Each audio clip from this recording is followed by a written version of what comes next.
break of day. Follow the sun's rising as heaven lights your way. Pilgrim, go your pathway deep within your heart. May you find the wisdom to help you journey far.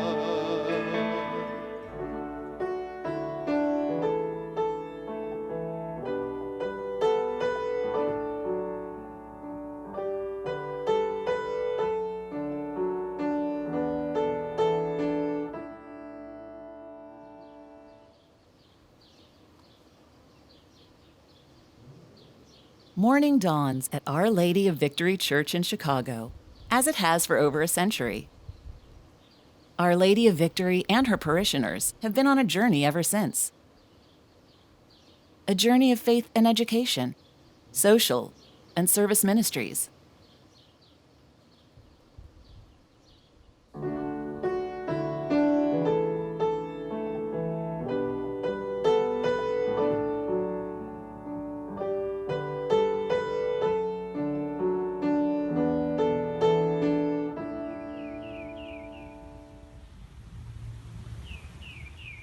That journey began in the early 1900s, when the communities of Portage Park and Jefferson Park were largely still rural. A 1905 map shows undivided land at Montrose and Laramie. The Chicago Terminal and Transfer Railroad passed through the parish's present-day footprint. The communities of Portage Park and Jefferson Park were primarily farms and orchards. The area west of Milwaukee was wetland, with a little creek ending as a bog in what is now Wilson Park. It was available for modest cost.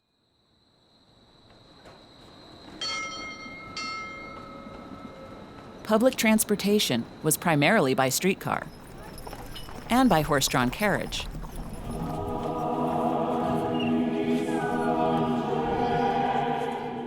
Area Catholics had to travel mainly by foot, almost 2 miles to the nearest church, St. Edward's. Mrs. Elizabeth Mossman set out to change that. In 1906, area residents gathered at her home to lay the groundwork for a new parish. A lawn social later that summer raised $150, a considerable sum for those times. She gathered donations from Catholic, Protestant, and Jewish shopkeepers along Milwaukee and Lawrence Avenues. Her fondness for a Catholic church in Ohio, named Our Lady of Victory, prompted her to ask the Archbishop of Chicago, James E. Quigley, to approve the name for the parish. In a letter many years later, her daughter, Magdalene, recalled her mother's work in founding the church. No one will ever know the work and drive that was required. Nothing discouraged her.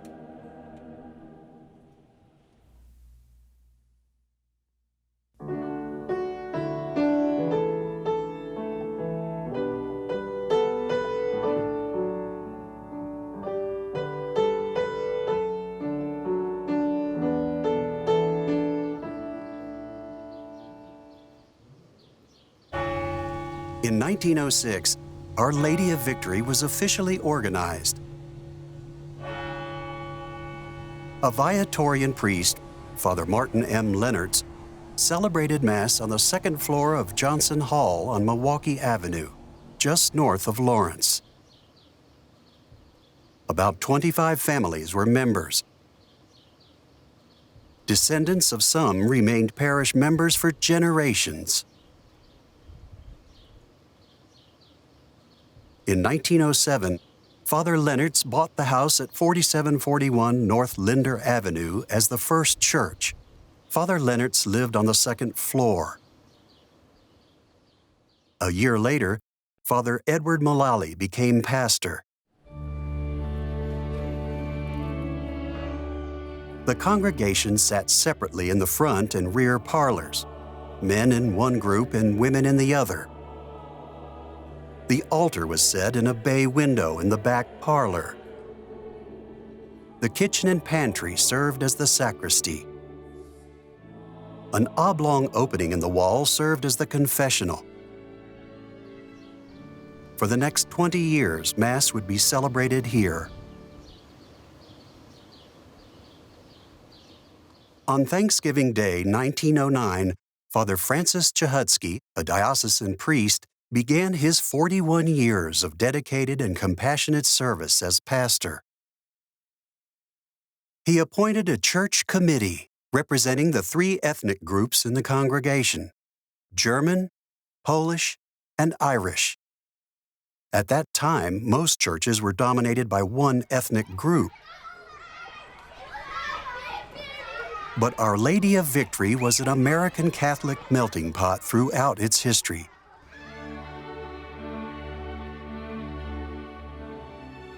Father Frank, as he was affectionately known, traveled the 16 square miles of parish by horse and wagon to serve parishioners who lived as far west as the Des Plaines River. The parish area became smaller over time to its present-day boundaries. In 1910, Father Frank bought 20 wet lots for $100 each and commissioned Herman Gall, who apprenticed under Chicago architect Louis Sullivan, to design a combined church and school building fronting Laramie Avenue. Construction began immediately.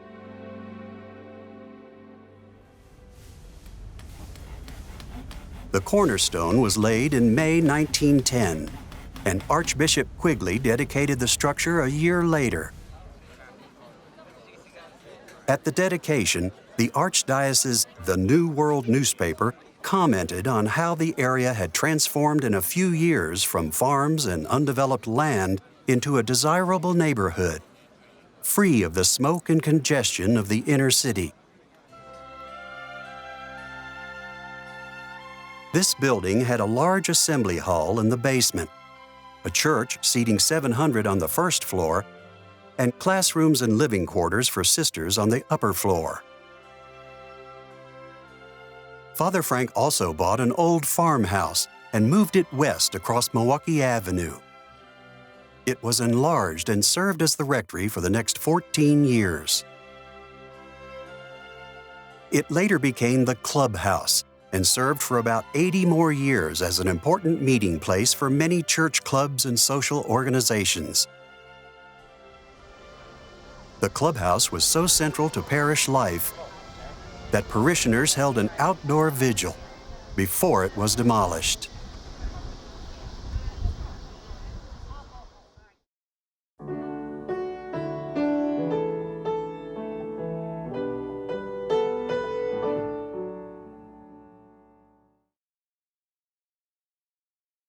The Sisters of St. Francis from Milwaukee opened the parish school in the fall of 1911, with 6 sisters teaching 200 children in 4 classrooms. To keep pace with the growing enrollment, additional sisters arrived. In 1912, Father Frank bought the house at 5258 West Windsor Avenue as the convent. Their former living quarters in the school became additional classrooms. The sisters, who later became the School Sisters of St. Francis, would serve Our Lady of Victory for 90 years. Enrollment continued to rise. By 1919, the 706 children had outgrown the school, and 3 bungalows were built facing Sunnyside Avenue as additional classrooms. 2 were used for 7th and 8th grade girls and boys, and the 3rd was the kindergarten. These bungalows were replaced by parking. As the school and parish grew, Our Lady of Victory continued to build.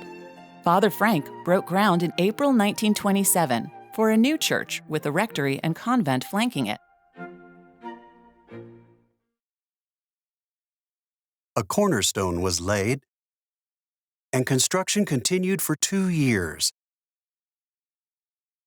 His Eminence George Cardinal Mundelein dedicated the church in May 1929. It became known as the Lower Church, and later the Marian Chapel.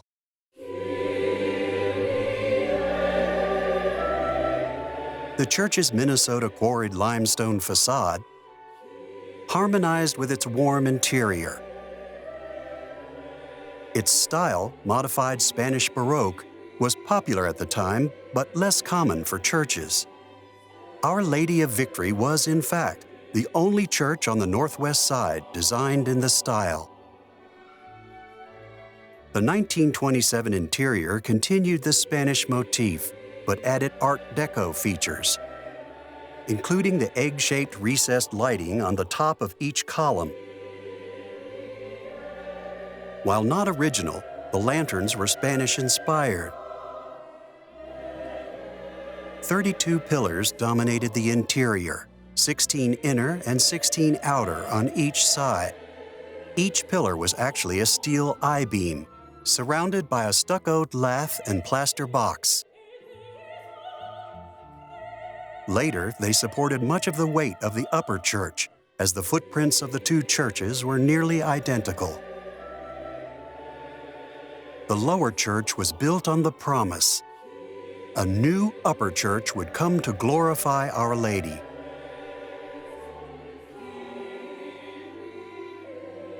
The completed lower church's flat roof would become the floor of the upper church. The 3 future entrance doors were filled with temporary brick. The floor of the lower church sloped towards the front, as in a theater, reducing obstructed views. Because sound systems did not exist, structural elements had to help the acoustics. The pillars and arched ceiling helped break up echoes.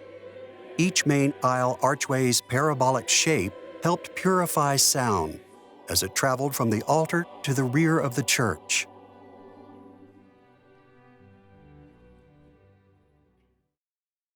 The church had a main altar and 2 side altars, each with its own tabernacle.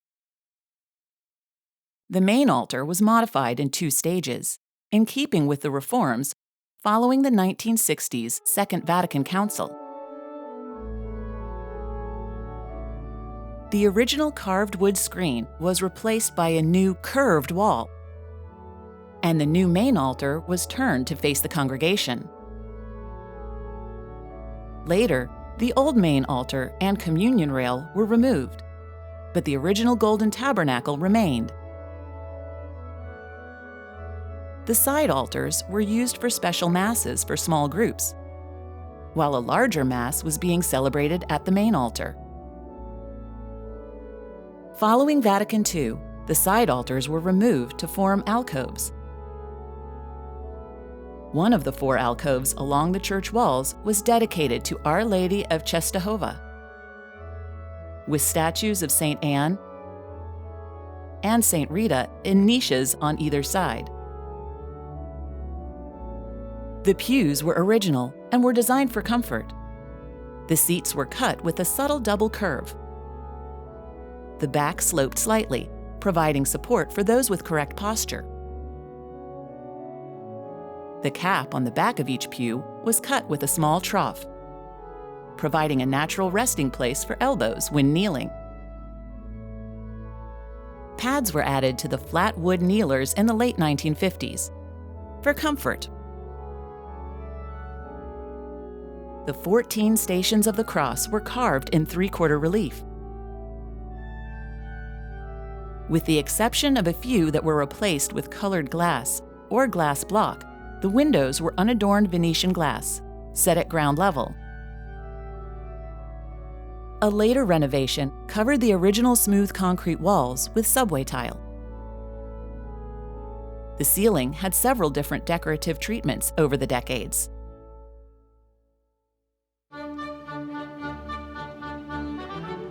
From the mid-1950s into the 1960s, the ceiling was Marian blue with scattered gold stars. The ceiling was the sky, a visual reference to heaven.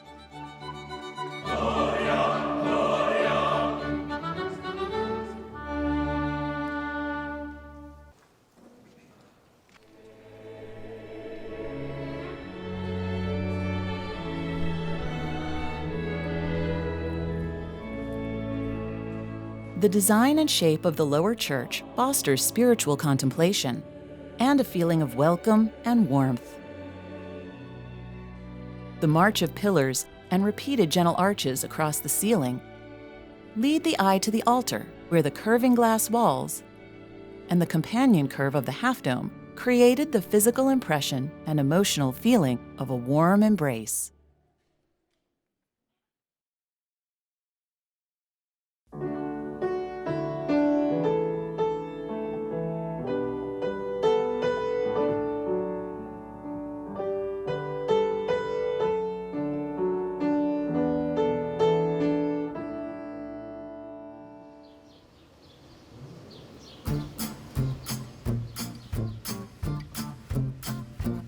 The hardships of the Depression and World War II delayed construction of the upper church.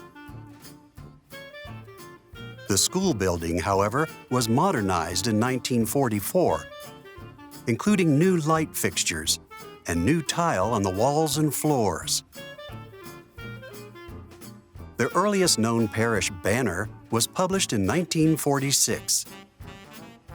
For more than 75 years, the banner was the primary information source about social activities and church matters, including First Fridays, benedictions, novenas, and Sunday Mass times, which rose to 8 in the late 60s and early 70s.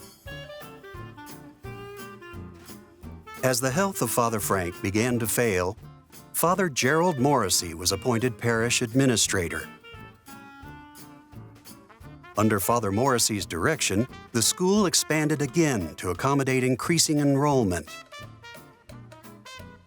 A new wing with 4 classrooms, a large kindergarten, offices, music rooms, a library, and an assembly hall was completed in 1949.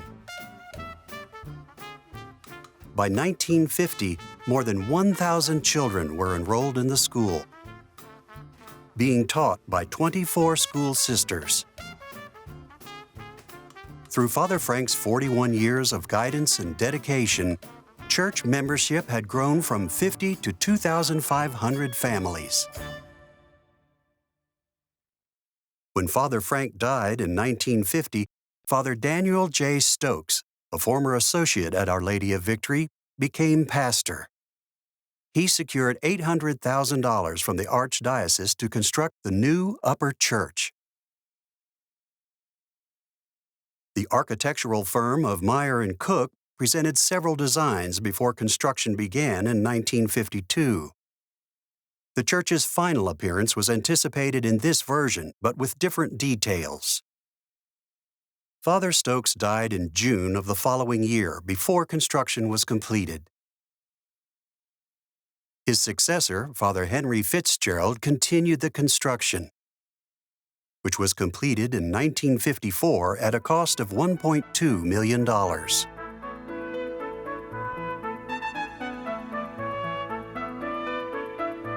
On October 3, 1954, His Eminence Samuel Cardinal Stritch, Archbishop of Chicago, officially dedicated the new upper church.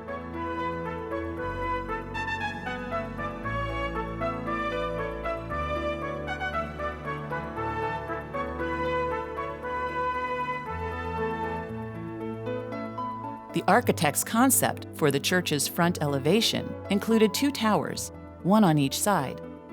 Only the east tower was built. The original church's Spanish influence continued in the style of the bell tower and the red tile roof. The bell tower rose to 124 feet, dominating everything nearby. The roof was covered with lead-coated copper and topped by a 6-foot cross. The steeple was a prominent neighborhood landmark, symbolizing spiritual aspirations, past and present. High above the entrance, the monstrance denoted entry into God's presence. The light-colored exterior conveyed warmth, which extended into the narthex. the gathering space just inside the street-level doors. Lanterns continued the Spanish influence, as did the columns, and vines and grapes along the staircase. Gold and turquoise column colors echoed the Marian tradition. A sweeping Italian marble stairway carried the eye up to the church's interior and was included in the 1920s construction. For 25 years, that beautiful stairway was blocked by a plywood construction wall.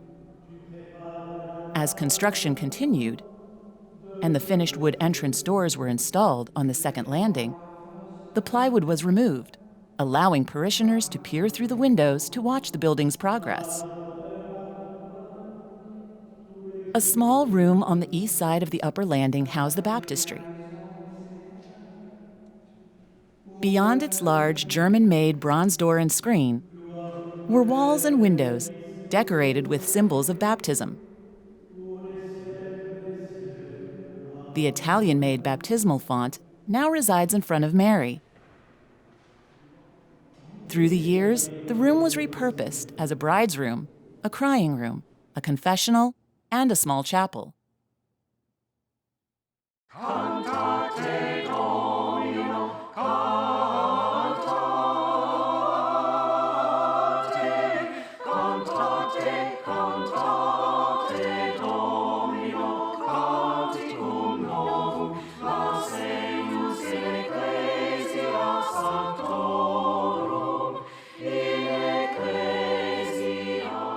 Set within the marble and bronze screen behind the altar was a magnificent painting of Our Lady of Victory, sometimes referred to as Mary, Queen of Heaven, because from a distance, the imagery behind her appeared to be stars. They were actually small crosses placed within larger ones. Patterns on the apse wall included a complex polychrome pattern, which echoed the floor of the nave, followed by several color schemes, including blue and a white, prior to the most recent burnt umber. 3 steps symbolizing the Trinity led up to the platform of the main altar. The red marble of the Italian-made altar was Rosso di Francia, and the remainder was Botticino. The relics of 2 saints, Saint Sulpicius, a 4th century martyr, and Saint Josaphat, a bishop martyred in the 1600s, were embedded in the altar. For centuries, when a new Catholic church was constructed, the sacred relics of a saint were set into the altar. The golden tabernacle in the sanctuary was adorned with wheat images, symbolizing the body and blood of Christ was within. Second Vatican Council changes shortened the bronze and marble communion railing and moved the altar forward and turned it to face the congregation. Suspended by chains was a bronze tester or canopy, signifying that something sacred was taking place beneath. Visible only from within the sanctuary were 20 stained glass windows, 10 on each side. Symbolizing the Passion and the Blessed Sacrament, images included the Lamb of God, sheaves of wheat, a pelican, a monstrance, and loaves and a fish. The pulpit and side altars were made in Italy of the same marbles as the main altar. The west altar was dedicated to the Blessed Virgin Mary, and the east represented the Holy Family with Saint Joseph holding the baby Jesus. Above Mary's altar was the papal coat of arms of Pope Pius XII with his motto, "The work of justice is peace." And above St. Joseph's altar was the coat of arms of Chicago's then bishop, Samuel Cardinal Stritch, with his motto, "My God is my help." The floors of the sanctuary and the aisles of the long nave were colored terrazzo, designed in geometric patterns. Metal strips created ornamental borders and panels. The original asphalt tile covered the floors under the pews.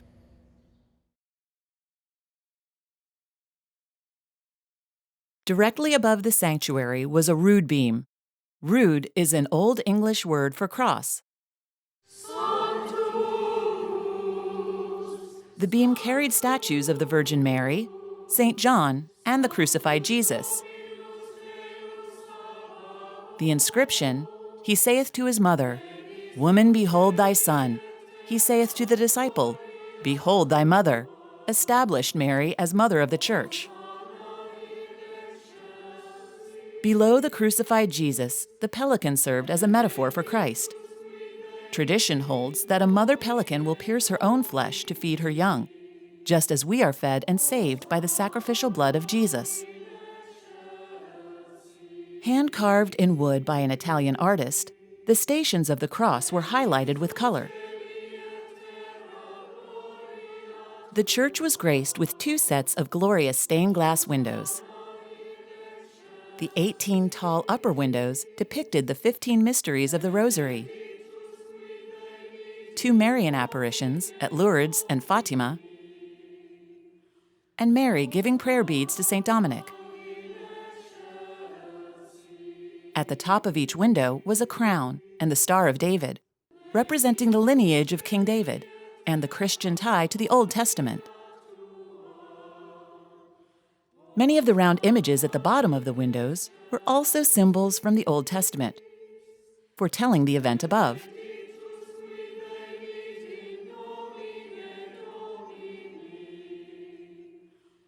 The Rosary in Mary's hand had a special role in church history and in the naming of Our Lady of Victory. The name Our Lady of Victory dates back to the Battle of Lepanto in 1517, when the Ottoman Empire attempted to invade Italy by sea. Pope Pius V called on all Europe to pray the Rosary to obtain protection. Despite being heavily outnumbered, the fleet of the Holy League prevailed, and Pope Pius attributed the victory to the prayers of the Rosary. He declared October 8th to be the feast day of Our Lady of Victory. 50 years later, the name of the feast was changed to Our Lady of the Rosary, and 500 years later continues to be celebrated. The 16 stained glass windows at floor level depicted names of Mary, taken from the litanies of Mary, including Mary Beacon of Light, Mary Morning Star, and Mary Mystical Rose. 6 additional windows, depicting the Sacrament of Reconciliation, were located within the 4 confessionals. The stole symbolized ordination to the priesthood. The keys symbolize Jesus' words to Matthew, granting priests the authority to forgive sins.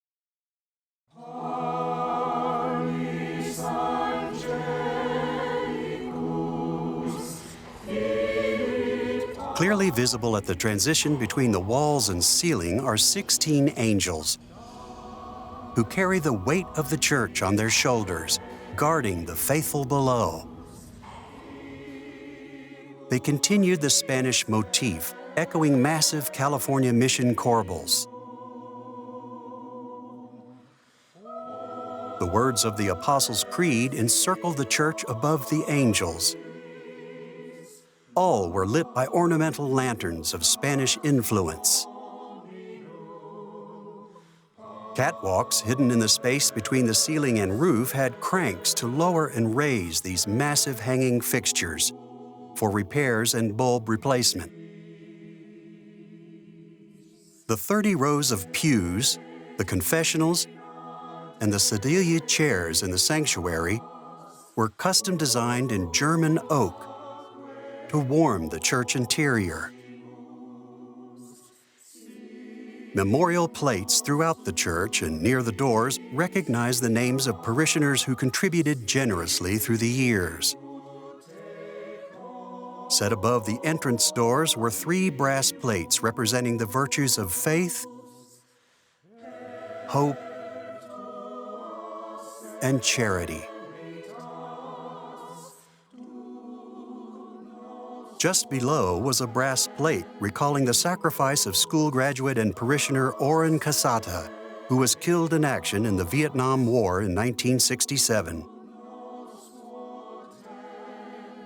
Below the window of Mary and St. Dominic, another school graduate is remembered, Corporal Curtis Kiesling.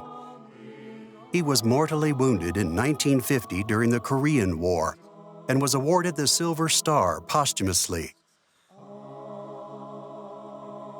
The names of 36 men from the parish who did not return from World War II were memorialized on a plaque between the street-level doors.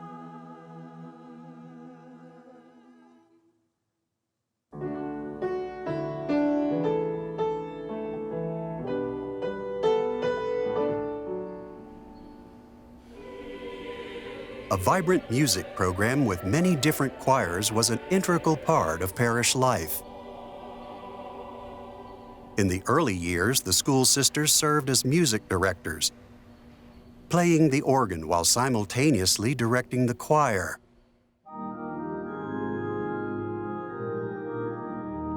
Through at least the 1960s, the school children began each day in the lower church with a Gregorian chant low mass, accompanied by the organ. The older children sang in Latin in the choir loft. It was later hidden behind a modern wall. 8th graders with good voices graduated from singing weekday low mass to an occasional Sunday high mass in the upper church. The Victory Men's Choral Club was established in 1931, followed by the mixed choir in the 1950s, which included the mixed quartet and the male quartet. The adult choir and the lyrical contemporary ensemble were formed in the 1970s. The Lyra Choral Adult Choir, the Chancel Choir, OLV cantors, chamber singers, the School Children's Choir, and the Teen Choir also shared their musical artistry.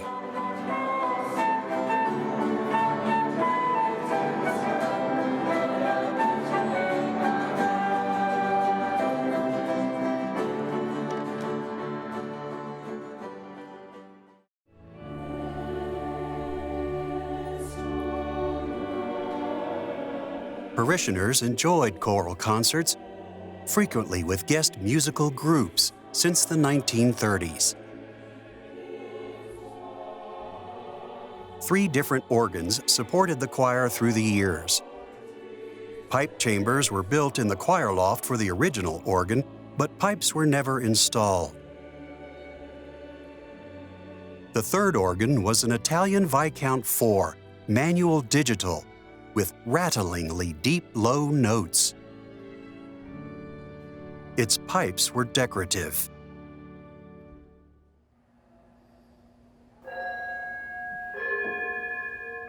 A handbell choir began in 1985 through the donation of a complete set of bells by John Phillips in memory of his wife, Anita.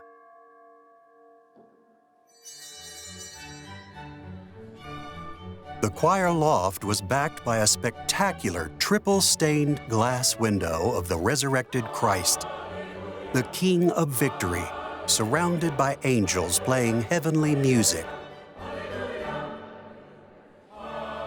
This glorious window was restored by the Phillips family in 2011.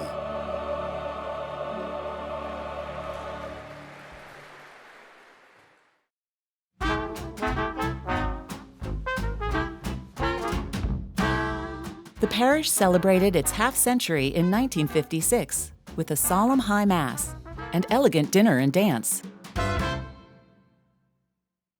Following Father Fitzgerald's death in 1958, Monsignor Raymond J. Zock became pastor.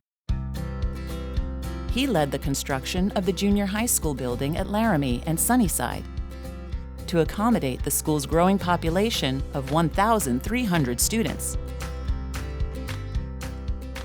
The three-story structure, with 6 classrooms, a gym, science laboratory, and faculty lounge, was dedicated in 1964 by His Eminence, Albert Cardinal Meyer.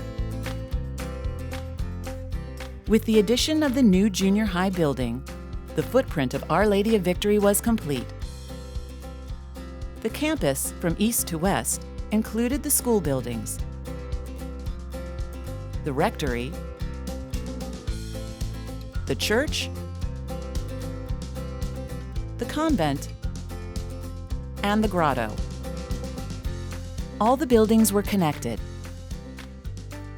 A tunnel connected the lower church to the school, through a tunnel under the parking lot, and into the boiler room, and up into the lunchroom.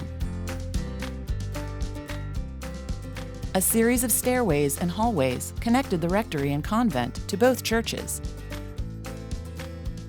Parish staff and school children could move comfortably between buildings during inclement weather.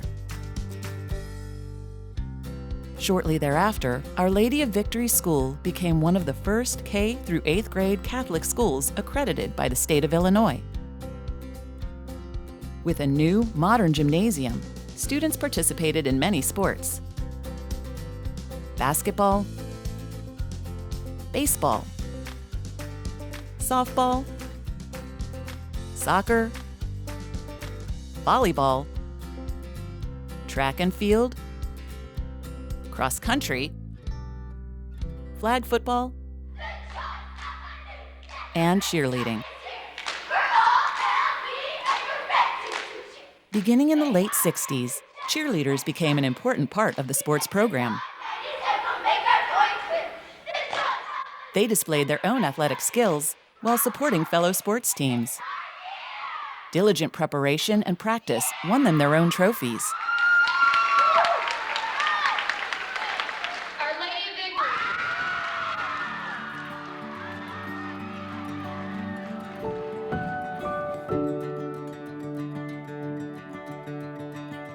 Funds raised by the Holy Name Society bought uniforms and equipment, so all children could afford to play sports at Our Lady of Victory.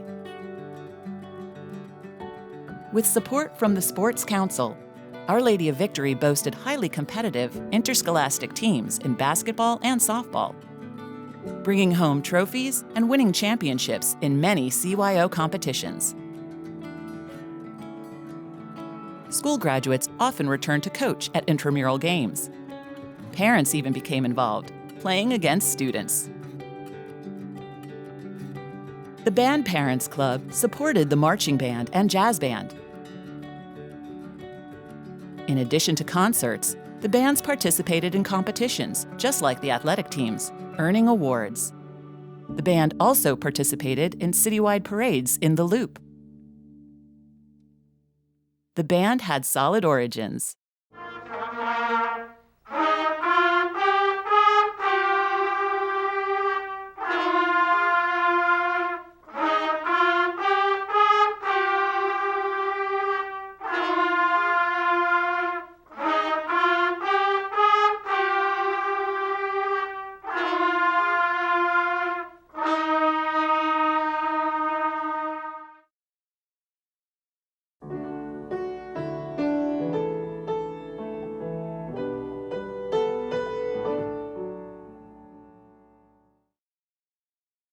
Father Francis Nolan was named pastor of Our Lady of Victory in October of 1973, when Monsignor Zoc retired.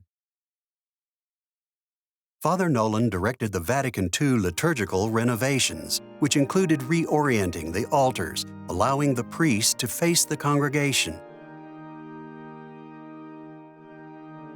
Our Lady of Victory was blessed with 7 deacons, generously sharing their time and faith.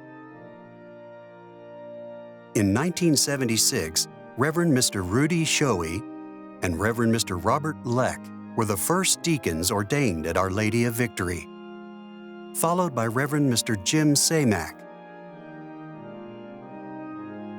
4 deacons, Reverend Mr. Tom Handrigan, Reverend Mr. Dennis Ranke, and Reverend Mr. Michael Ahern were parishioners, as was Mr. Charles Bamba, who died while in his final year of preparation.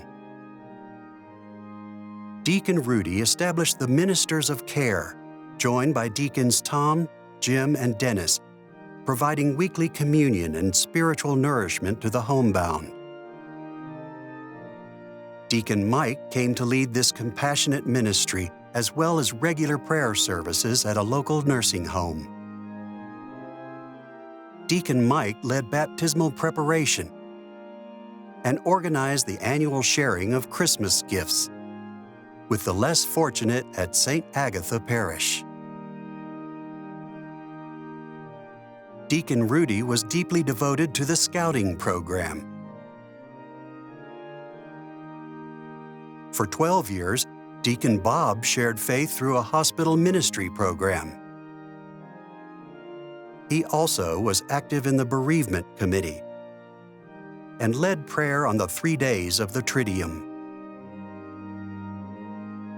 Deacon Tom and others formed FAN, Friends and Neighbors Ministry, which helped the elderly, sick, and parish homebound with food delivery and other services. Several deacons sang in the choir and served on the liturgy committee and parish council. The promise he made to our fathers, to Abraham and his children forever. All of the deacons were fondly remembered for their reading of the gospel, preaching, leading devotional prayer, witnessing marriages, and conferring the sacrament of baptism.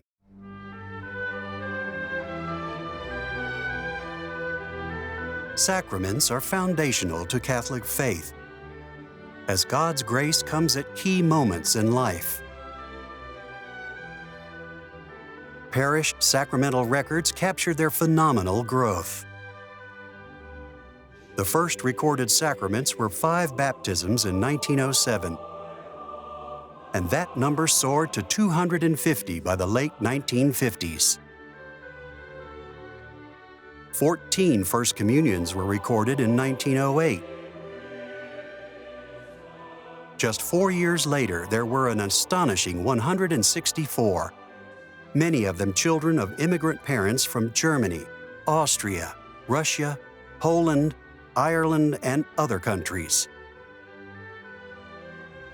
Confirmations began in 1911, with the oldest confirmand being aged 93 in 1987. The sacrament of holy matrimony peaked at 111 in 1947 after World War II, while the number of funerals was highest in 1996 with 109. Church holy days and feast days marked other important events in Catholic faith, when church decorations highlighted each sacred season. The purple solemnity of Lent, anticipating the crucified Christ, followed by the white of Easter joy, with lilies celebrating the resurrected Christ. The Advent journey leads to the birth of Jesus at Christmas, culminating with poinsettias surrounding the altar and brightly lit trees adorning the sanctuary.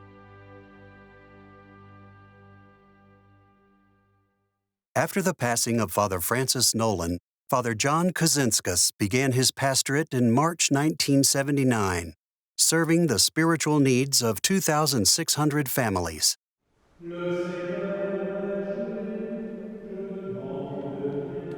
He presided over the church's 75th anniversary, including a Mass celebrated by the Most Reverend Archbishop Abramovich on September 21, 1981. Father Kazinskas encouraged active faith and social communities.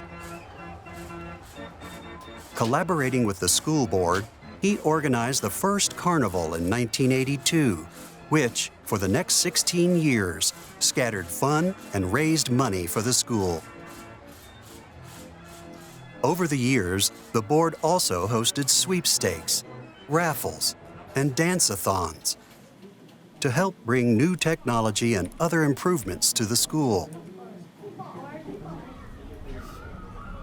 The Harvest Fest, added several years later, featured food, entertainment, hay rides, and a petting zoo. These social events brought parishioners and the larger community together to celebrate Earth's blessings.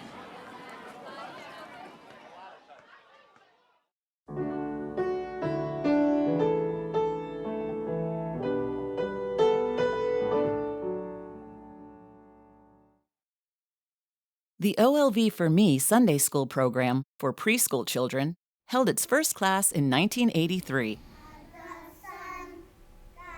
Using Bible stories, songs, craft projects, and simple prayer, 3 to 5-year-olds received a welcoming introduction to their Catholic faith.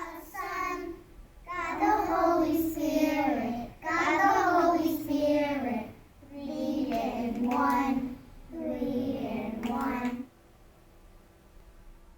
Highlights through the years included participation in the Epiphany and Palm Sunday processions, the St. Nicholas potluck dinner, and a nativity play, all of which helped build lifelong family ties rooted in faith.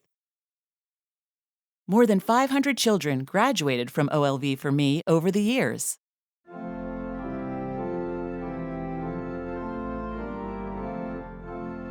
The church's original grotto was built in 1928. Known as Our Lady of Lourdes Grotto, it was made of 150 tons of tufa and consisted of an elaborate series of stone structures with reflecting pools, trickling water, and stations of the cross.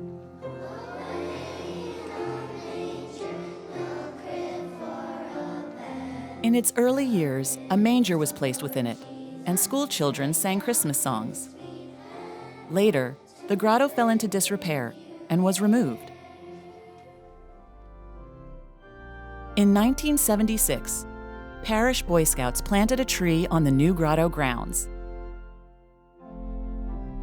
In 1983, a parishioner, Aidan Monahan, commissioned a new grotto with a statue of Mary sculpted in Ireland and new landscaping. He dedicated it to the memory of his wife, Kathleen, and his brother, Donal, both of whom died tragically at young ages. Out of tragedy came a quiet place where parishioners and community residents prayed and sought respite. In remembrance of Deacon Tom Handrigan, a statue of St. Francis also adorned the garden. Paver bricks bore the names of individuals and families who donated to the parish or restoration of the grotto. Parishioners donated time and treasure with additional trees, plants, flowers, and benches, and helped maintain the beauty of the grotto and other parish grounds. While celebrated in many settings, May crowning was especially beautiful in the grotto.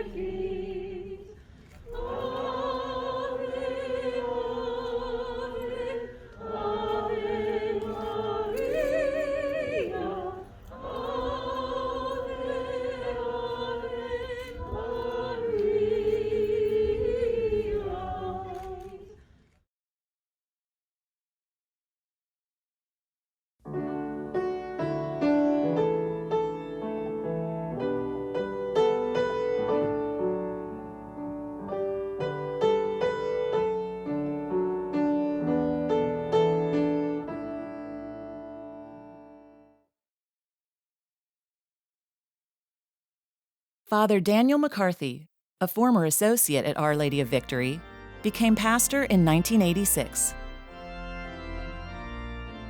Under his leadership, the religious education program began in 1987. It helped children in 2nd through 8th grade and adults learn about their faith and prepared them to receive sacraments through classes, retreats, and special services held at Thanksgiving and during Advent and Lent.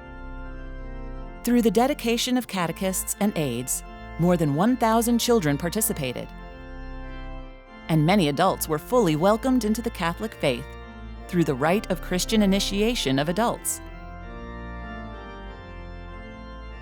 The religious education program assumed responsibility for training altar servers from the school sisters and other adults. Beginning in 4th grade and continuing through high school, girls and boys served at masses, weddings, funerals, and other sacred rites. Father McCarthy contributed to the wider Christian community by joining with pastors from nearby churches for annual ecumenical celebrations. He also launched the Legacy campaign to repair the church roof and convent windows, and install a new sound system in the bell tower.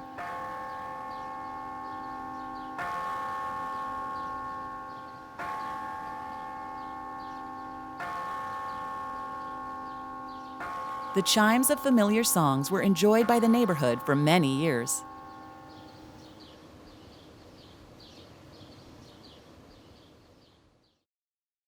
Father McCarthy launched the parish's lay leadership program, which empowered parishioners to assume greater responsibility for the parish.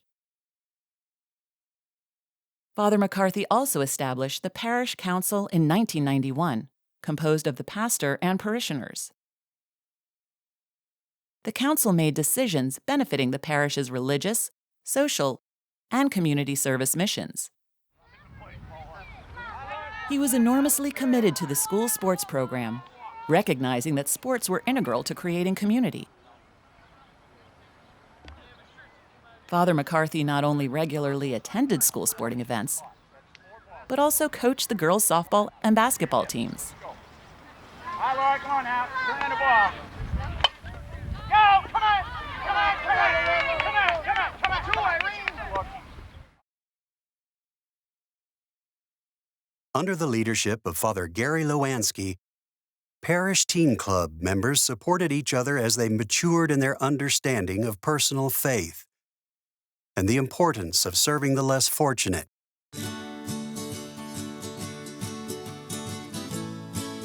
They attended Mass and retreats, which they organized and led. Teens participated in service trips, traveling to Appalachia, where they built and repaired homes.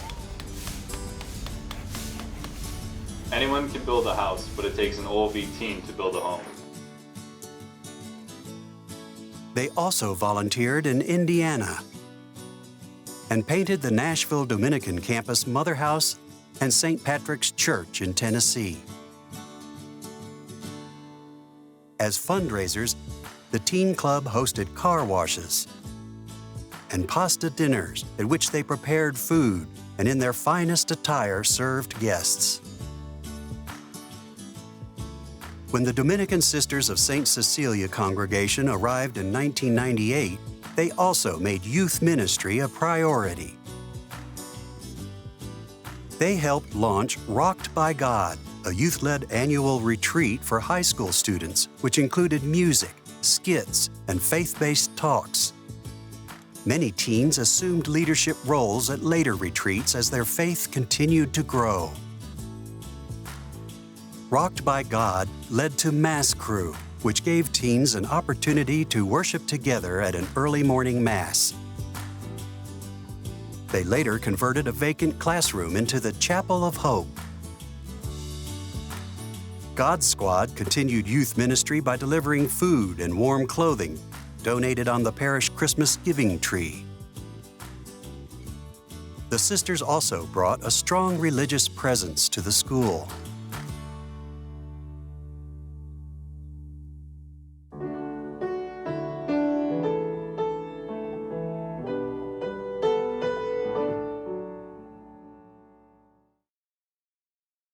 For more than 75 years, the scouting program at Our Lady of Victory taught young people the importance of personal responsibility and learning to serve others with skills like first aid, Lord, hail,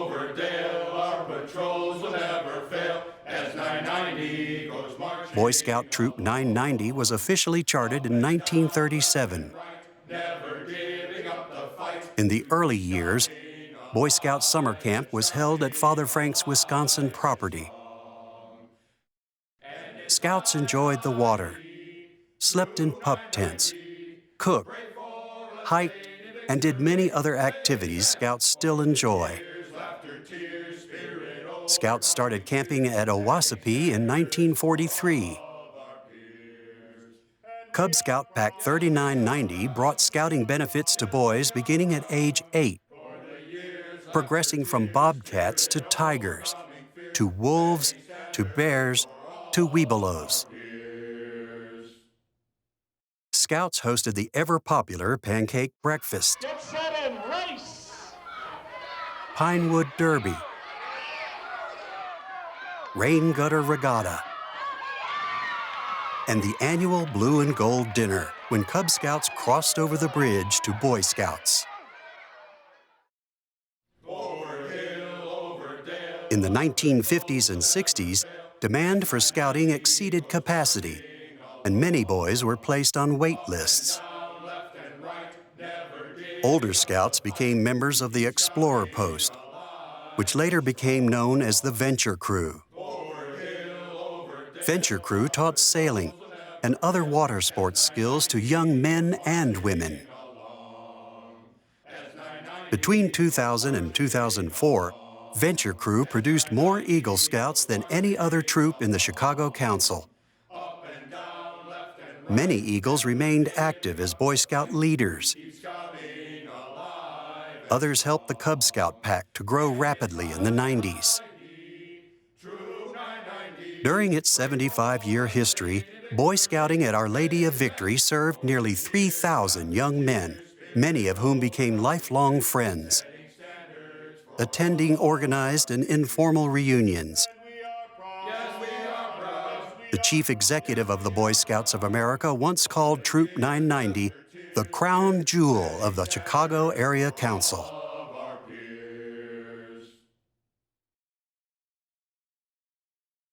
The history of the parish Girl Scouts was equally rich. Records show the earliest troop was established in 1947, with more troops added through the years as the number of girls increased. More than 700 girls participated between the 1980s and the mid-2000s. Girl Scout troop levels and their familiar names, Brownies, Juniors, Cadets, and Seniors, expanded through the years to include Daisies and Ambassadors. They enjoyed the outdoors and camping, participated in service projects, and had their own crossing the bridge ceremony. Their brag vests displayed their activities, and sashes showed life skills learned and knowledge gained. While famous for their cookies, Girl Scouts at Our Lady of Victory also earned religious medals, including the Family of God, the I Live My Faith, the Puella Mariae, and the Marian. Each medal represented a deeper spiritual understanding of the Girl Scout promise to serve both God and country, and help people at all times. Girl Scouts also received medals for regular Mass attendance. Each month, Girl and Boy Scouts attended Mass together, with Scouts demonstrating their commitment to service as lectors, servers, ushers, and greeters. Our Lady of Victory's Girl Scouts became leaders and life friends.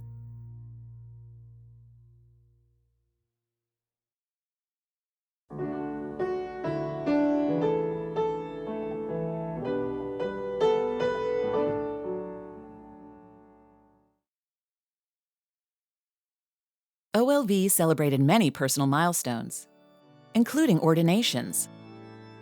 More than 25 young men of the parish entered the priesthood. Among the recent, Thomas Purtell in 1961, Jim Donovan in 1987, Ed Howe in 2010, and Matthew Heinrich in 2015 were Our Lady of Victory school graduates who followed their faith into the priesthood. The parish has also nourished brothers as well. Father Ed Michalajek celebrated his 25th ordination anniversary Mass at OLV. His ministries included baptismal preparation, OLV for Me, and marriage encounter. Father Dennis Canero, who worked on the parish census, also celebrated the 25th anniversary of his ordination with a memorable Mass, which included Indian vestments and liturgical dancers. More than 35 young women from the parish professed vows and became sisters. Although she came from Iowa, Sister Clarita Langenfeld devoted a lifetime in service to Our Lady of Victory as a school sister of St. Francis. 12 years as a teacher, and then 12 more as principal. She continued in service until retiring at age 82, and then returned for 25 more years as a sacristan.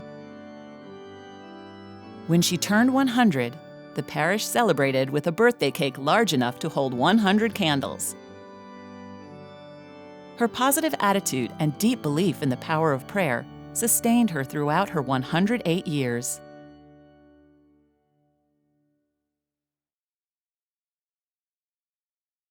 In the spring of 1999, Our Lady of Victory welcomed Father Phil Siscon as the new pastor. Father Siscon provided spiritual leadership to Sharing Christ's Gifts, a capital improvement campaign. Thanks to the generosity of parishioners and others, the parish replaced the boilers and made other critical repairs. He also helped lead Christ Renews His Parish, a peer ministry program which fostered greater parishioner leadership in religious activities. Throughout its history, parishioners at Our Lady of Victory donated countless volunteer hours through parish organizations and ministries dating back to the retired men's club, later called the Victorians, which provided social and service opportunities for seniors. In more recent years, Eucharistic ministers, catechists, lectors, ushers, servers, children's liturgy catechists, ministers of care, baptismal preparation volunteers, and the bereavement committee shared their Catholic faith. Spread brought faith to children and adults with developmental or learning disabilities. The liturgy team developed special liturgies for the benefit of the ill and deceased, and helped organize special projects, including a parish quilt of family squares. With support from the Art and Environment Committee, the liturgy team also created banners and displays for Lent, Advent, and other holy days. The Finance Council lent its expertise, while the St. Vincent de Paul Society provided direct financial assistance to parishioners and sponsored the Joined Hands Food Pantry.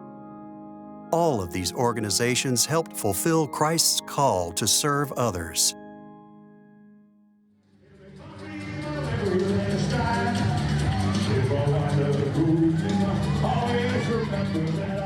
While social and service ministry were foundational, Our Lady of Victory parishioners also knew how to have a good time.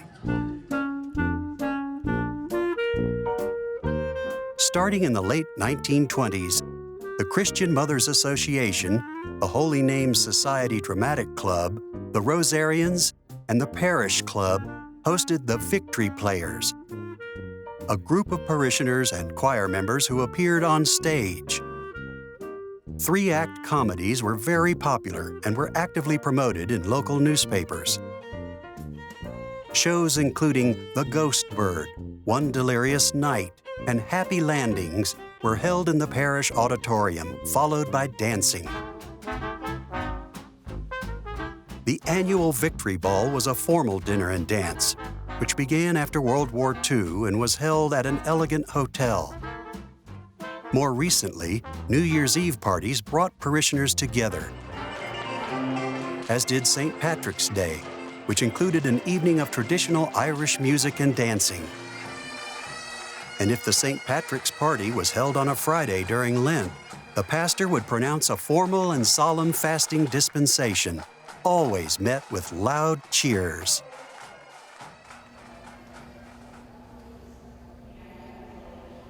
The Holy Names Society, which sponsored the St. Patrick's Party for many years, had a long history at Our Lady of Victory.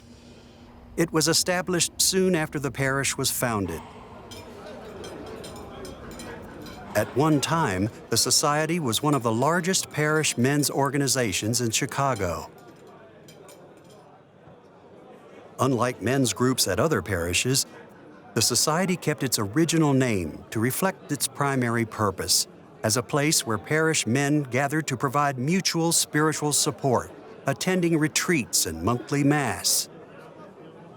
Strong membership and convincing selling skills made the Holy Name one of the parish's most successful community builders and fundraisers, with events like the Steak Fry, the Super Bowl Party, and Turkey Bingo.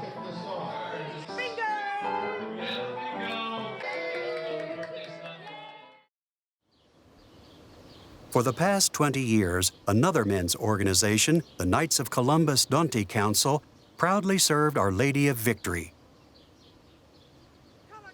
In their distinctive regalia, the Knights served as a ceremonial honor guard at special events, including the Corpus Christi procession, installations of new pastors, first communions, and confirmations.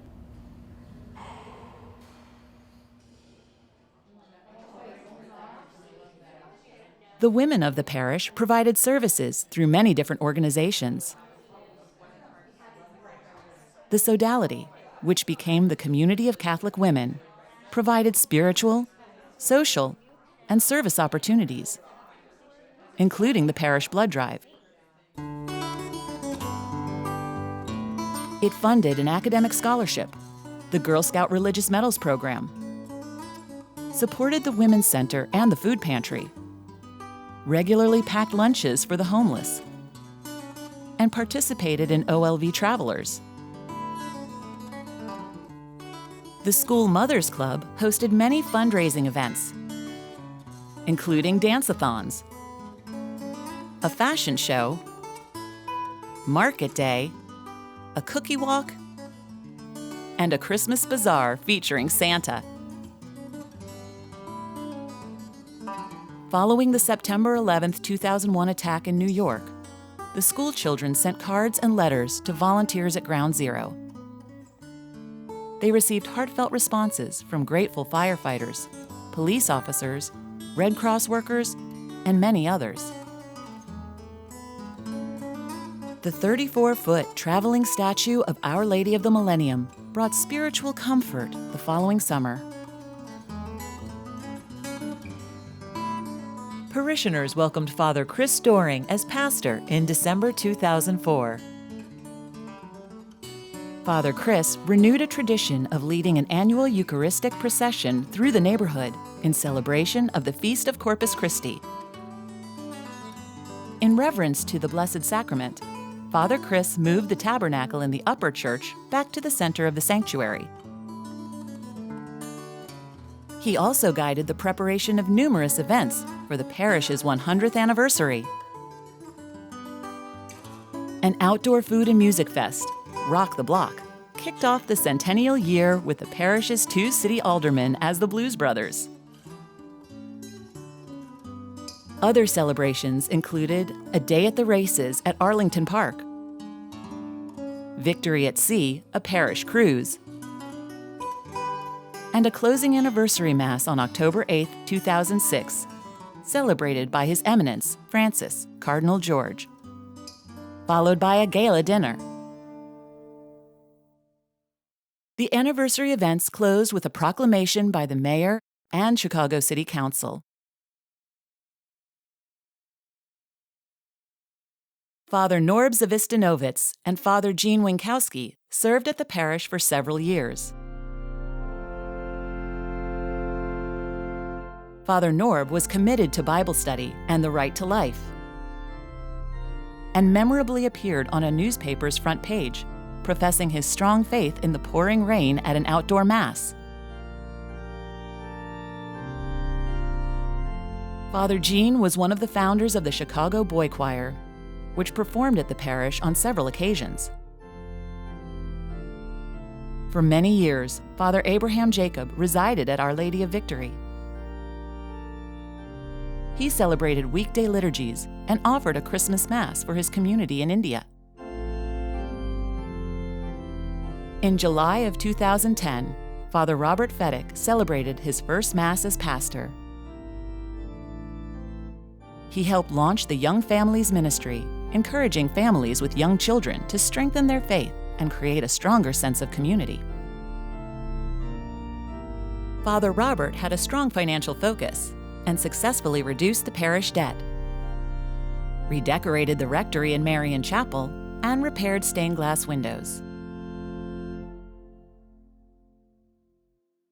After more than 100 years, the school closed in 2016. The Keepers of the Flame created decades of memories, because some things never change. Classmates became friends for life, and renewed friendships at class reunions and social events. Standards high in sports and class and out of school, we won't let a chance go by to be loyal and true to the friends we've made, to the truths we've learned so well. So keep it up, up, up, oh victory, and make excellence a necessity. Up, up, up, oh victory, we are proud to bear your name. In love know each one's dignity and spirit you can claim. For the values needed in our life and the will to reach our goal. So keep it up, up, up, oh victory, and make excellence a necessity. I think this is my new job. I think so too. Right? Okay. In July of 2017, Our Lady of Victory bid farewell to Father Robert and welcomed Father Michael Wierzechowski. Father Michael continued to grow the Young Families Ministry and established Our Lady of Victory as a center for Eucharistic adoration, which gave parishioners and community faithful the opportunity to express their reverence for the Blessed Sacrament every day. The first Victory Run in 2018 attracted parishioners and community residents of all ages and abilities to run a 5K race. Father Michael, an avid runner himself, placed first in his age category, and on occasion enjoyed a round of golf. As one of his last official acts as pastor, he helped unveil the Our Lady of Victory Way honorary street sign at Laramie and Agatite. He guided parishioners through the challenges of the COVID-19 pandemic and supported the parish with leadership and compassion through the difficult decisions of Renew My Church.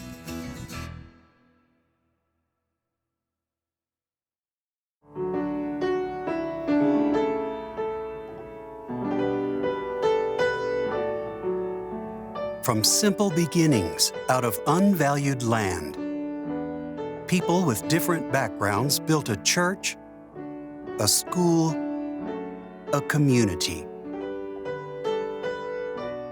For more than a century, Our Lady of Victory parishioners have prayed together, learned together, and celebrated together.